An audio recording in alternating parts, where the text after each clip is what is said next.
Hi everyone. You may be able to tell from my voice that I am currently not very well. I have a cold. Yes, I know, man up Vicky. That's why I'm here doing this video instead of curled up in bed like I feel like I should be. Regardless, this is a video I've been wanting to make a while now, so we're going to actually do it today, and it is about love triangles. I saw the Readables do a video about her top 5 love triangles of all time. And it got me thinking, I don't even have 5. And then I actually looked through all my books, and I have one top love triangle of all time. At least I know it's the best. And I'm just here to basically explain why I don't really particularly like them. I'll tell you about the one I do like, which is from Wicked Lovely. Surprise, surprise. And it's Leslie, Ariel and Neil, and I personally cannot even choose which one I like best as a reader. So how is Leslie supposed to choose which one she likes best, being with them both?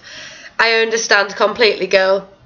And I think what I liked about that love triangle is the way that it was resolved, or the way it ended. I don't want to spoil it, because if you haven't read it yet. But basically, everyone in the triangle comes out kind of in the same situation, but it ends in a good way. Everyone ends up with a happy ending. I've probably spoiled it, kind of, but you should read it anyway. Just read everything to do with Wicked Lovely. Just get out there anything that has the Wicked Lovely world in it. Buy it, read it. And I just liked it because I liked all 3 characters, and as I said in my favourite characters, I cannot choose which one of those 2 I like the best out of Ariel and Neil.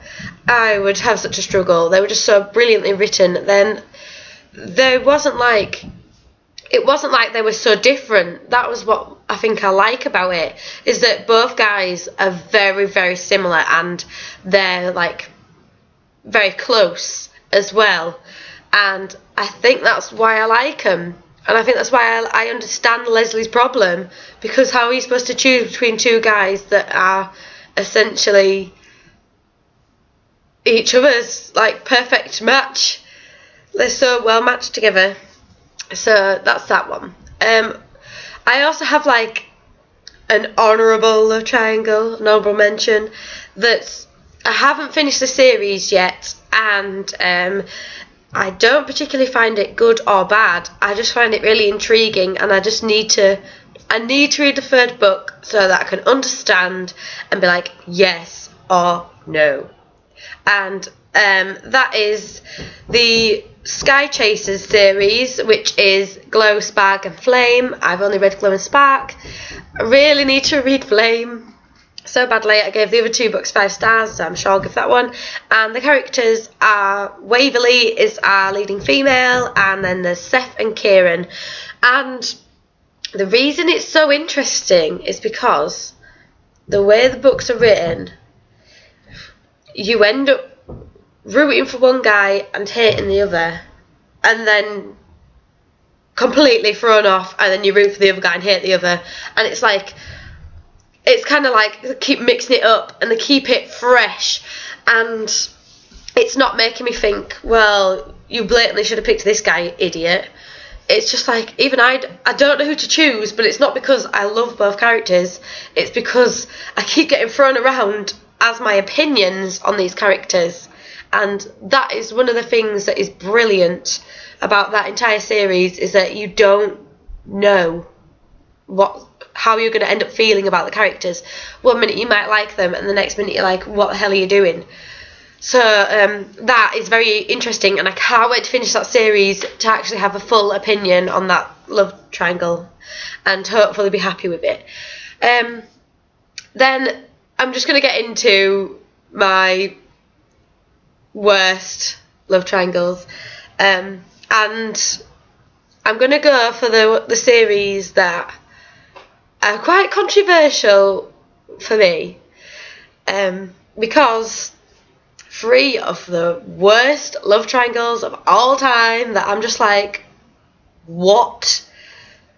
I buy you a tatty, and their Buy series that I gave 5 stars to, and I absolutely love the books, but then I think about the love triangle and I'm just like, what?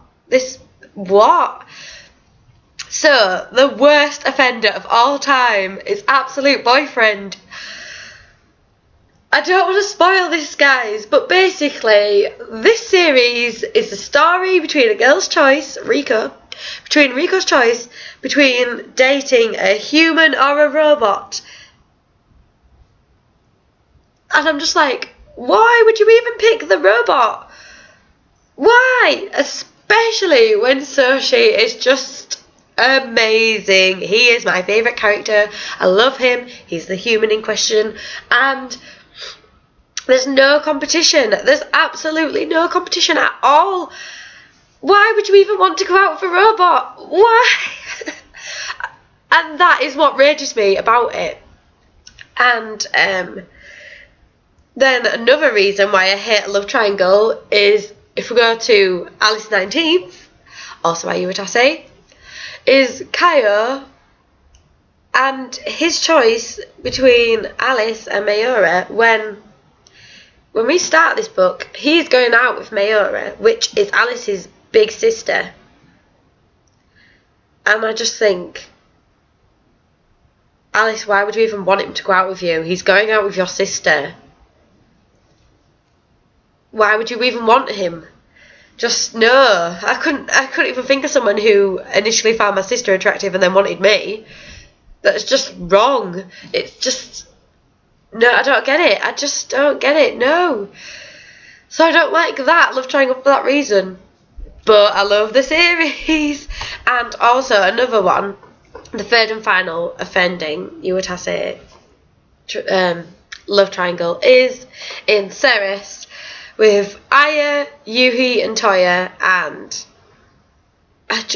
for me, I'm just like, why would you turn Yui down? He's just amazing. I love him. He just wants to do anything possible to be there for Aya, and she just basically is like friend zoned. And I'm not even spoiling it there. He's a blatant friend zone from the minute you meet him. Poor guy. I'll go out with you, Yuhi. That's fine. I just don't get it. Toya is not even like, I just don't find his character appealing. And I'm just like, basically he's a guy who works for her family who are against her, and he's basically been sent to kill her, but then he's like, oh, actually I kind of fancy you, it's not going to kill you. And I know. Stop hating it. Anyways, we'll move on from my manga heartbreaks. And the latest love triangle that made me just go, what? No! I'm new to this bandwagon. I've only read the first book, and that's when I read the selection, and America Singer is our main character, and her two choices are Aspen and Maxon. Aspen is her ex-boyfriend, and he basically dumped her and fucked her over. And then we have Maxon, who is amazing. I'll go out with Maxon. Another one, I'll go out with you, Maxon. He is so funny. He's witty. I love his like sarky tone. I just feel like he would be a really good looking guy. I just really liked Maxon. I found him so endearing, and he could potentially be my fictional husband. He might be my new favourite guy ever. For now, because I've only read the first book. I just bought the next two, and I found out about the selection stories, so I want to buy that as well. But for now, I'm just like, why are you even torn? Really? Aspen was a bit of a dick. I don't like him at all. I'd rather him just go away, get out of the series. Thank you, bye. Moving on from that, I will talk about a series I finished, and that is the Need series. I don't even know if that's got a name. Sorry, I'm just full of cold. Anyways, the Need series, our main character Zara, and Nick are like the couple throughout 3 out of 4 books. They're like together, and then they throw in this love triangle of Astley. And I'm just like, no, leave this couple happy. Leave them be. I want them to be together. You've made me want them to be together for like, I think it's 2, is it 2 books, or is it just the first book where it's just him? But basically, they make you really want them two to be together, and then they throw Astley in the picture. Well, Carrie Jones does. And I'm just like, I like Astley, and I like the fact that he brings the whole pixie story together, because it's a series about pixies, but he shouldn't even be a love interest. It should have been Nick, and that's it.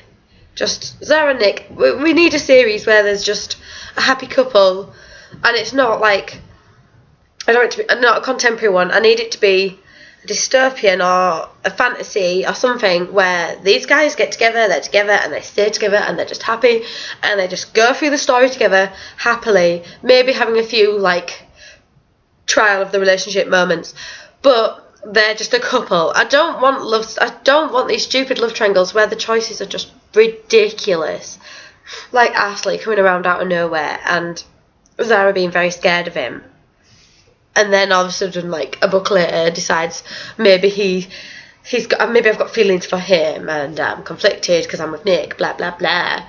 No. Maybe I'm just full of too much common sense. Maybe that's my problem. Another one that I've just kind of recently read was, I read Hallowed, which is the second book in the Unearthly trilogy. And again, we spent an entire book getting you with Tucker. Yes, Christian was around, but no one cared about him. So, and then you're like, actually, we're going to really seriously put Christian in here as a genuine love triangle interest. No. No, and another one that annoyed me. I'll finish on this. Another one that annoyed me was, I've just read Deadly Hemlock. I think it's just called Hemlock in America. And our main character, Mackenzie, spends the entire book getting with Kyle. And then at the end of that book, they throw in the fact that she could possibly get with Jason. And I'm just like,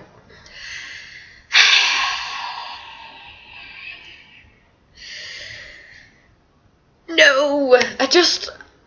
Maybe I'm being too realistic about these things, but I just like couples to be couples. And apart from the Wicked Lovely one, where she's not determinedly with anyone, and the guys are so similar that it's understandable that she's struggling to choose.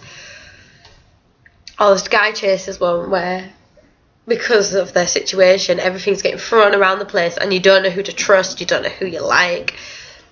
But the worst one is literally just, why would you even have to choose between a human and a robot? Why? You would have to say I love you so much, but why? I left out my problems with Miyake Yuki, because her getting with Tamahome isn't like, what? It's kind of like, well, yeah. But I think that I would have personally gone for Hot Hori, and if not Hot Hori, I would have had Tatsuki. Just saying. Sorry, guys. Anyways, I'm going to stop. I hope I've not spoiled anything too much. And I hope you agree that these love plots are just getting a bit ridiculous, and that we just want some happy endings that are, like, straightforward. We don't need to focus so much on the love triangle. We can focus more on the elements of the world around them. That'd be great. Thank you very much for listening if you've stayed this long. Bye!